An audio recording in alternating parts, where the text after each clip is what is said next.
Bonjour à tous et bienvenue sur boursicoté.com pour cette nouvelle analyse technique Forex, matières premières et Bitcoin avec une paire de devises euro-dollar qui reprend le chemin de la hausse.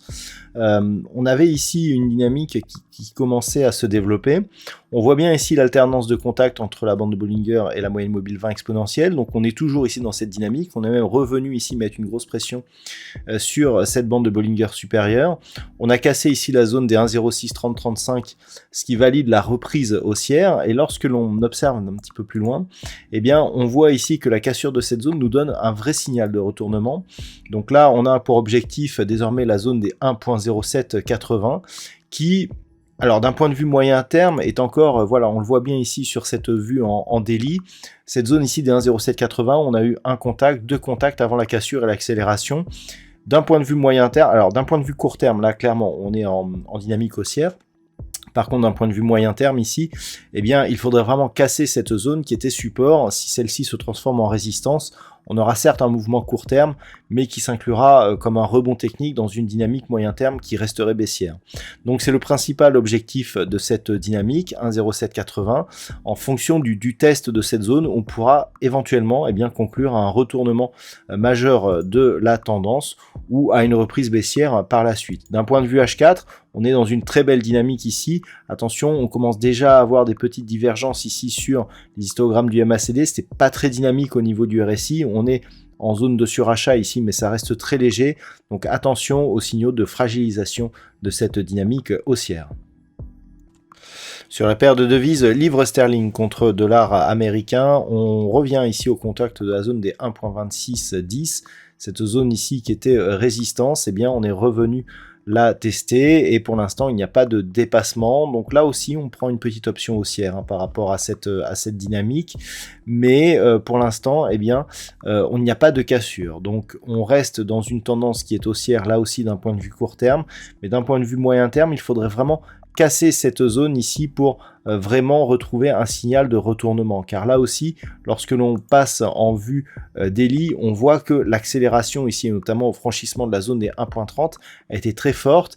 On voit qu'on a une figure de retournement, on la voit clairement ici sur cette phase, on a un contact, deux contacts, ici on vient rechercher et puis on revient là, donc c'est entre la anse avec tasse et la dent et Ève, on serait plus sur une anse avec tasse. Si on casse ici cette zone, clairement, on peut libérer ici un fort potentiel haussier et repartir à la hausse, notamment au contact de la zone des 1,30. Mais il faut vraiment casser cette zone ici des 1,2610 d'une manière assez puissante pour vraiment transformer le signal. Donc un petit peu comme sur l'euro-dollar, sur l'unité de temps 4 heures, on a une dynamique qui est haussière mais qui n'a pas de gros signal de force. On surveillera donc la poursuite du mouvement et l'éventuelle cassure ici de cette zone des 1,2610. En cas de retournement sous la zone des 1,2480, on aurait déjà des signes d'une potentielle consolidation. Technique, savoir un mouvement haussier ici court terme qui contraste par rapport à la baisse que nous avions auparavant, qui ne remet pas en cause justement ce mouvement. Alors le bon signal du jour, c'est d'être repassé ici au-delà des 1850, cette zone qui précédemment était support et qui avait été cassée et qui depuis agissait ici, notamment ici et un petit peu là aussi comme une résistance. Là, il semblerait que cette zone soit redevenue support. Donc par rapport là aussi à, je dirais, une tendance un peu plus moyen terme, on voit qu'il nous reste du chemin pour vraiment réorienter la dynamique et le fond de tendance. On est donc sur un mouvement court terme qui est haussier, même je dirais très court terme qui est haussier, mais tant que l'on ne repasse pas ici au-delà de cette zone des 1910 $ l'once, eh bien on reste dans un mouvement qui pourrait être purement technique. Donc on surveillera un éventuel retour sur cette zone et d'un point de vue support, tant que l'on reste ici au-dessus des 1850 $ l'once, eh bien la dynamique ne donne pas pour l'instant de signal d'affaiblissement. Sur le brut léger américain, nous avons une configuration alors qui d'un point de vue moyen terme est plus facile à lire que d'un point de vue court terme. Point de vue moyen terme, voilà, on a une phase de hausse, une impulsion ici avec un signal de fin de dynamique et une temporisation. On peut considérer que globalement, là, à partir de cette zone-là, nous sommes dans une phase de consolidation horizontale du point de vue de la tendance moyen terme. Par contre, sur la tendance court terme, c'est vraiment très flou.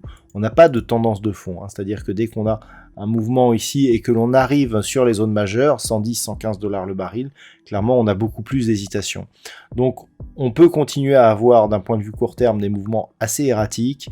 D'un point de vue moyen terme, les dépassements que nous avons ici ne permettent pas de conclure à une sortie de la phase de consolidation horizontale. Donc très difficile à lire d'un point de vue très court terme. On peut partir très fort dans un sens comme dans l'autre. Il faut se tenir informé des évolutions géopolitiques, notamment du conflit en Ukraine, et donc de tout ce qui peut en découler autour de cet actif. Alors, on a un peu plus d'exposition sur le Brent actuellement, mais on a aussi des répercussions sur le WTI. Malgré tout, les zones techniques subsistent. La zone des 110 $ le baril reste résistance. Tant que l'on n'a pas une cassure solide de cette zone 110-115, on reste dans une neutralisation moyen terme avec des mouvements non court terme qui sont assez difficiles à lire. Et puis on termine avec la principale crypto-monnaie, donc qui est le Bitcoin, vu ici en unité de temps daily, donc des cours qui se stabilisent autour de cette zone des 30 000 $ pour un Bitcoin. On savait que c'était une zone majeure, on l'avait déjà observé auparavant.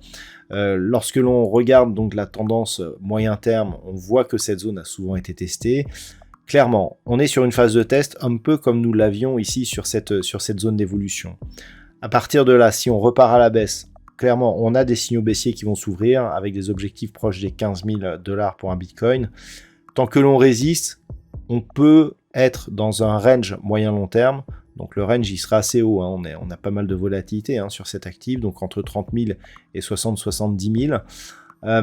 D'un point de vue court terme, on reste dans une dynamique baissière. Lorsque l'on observe un petit peu ce qui se passe, donc d'un point de vue de manière un peu plus rapprochée, on a tout de même ici une accélération baissière, une consolidation horizontale, pas de rebond technique trop ample, nouvelle accélération, un gap baissier qui n'a toujours pas été comblé, c'est assez rare sur le Bitcoin, et une stabilisation ici, c'est-à-dire que à chaque fois qu'on a un mouvement de baisse, on a très peu de rebond.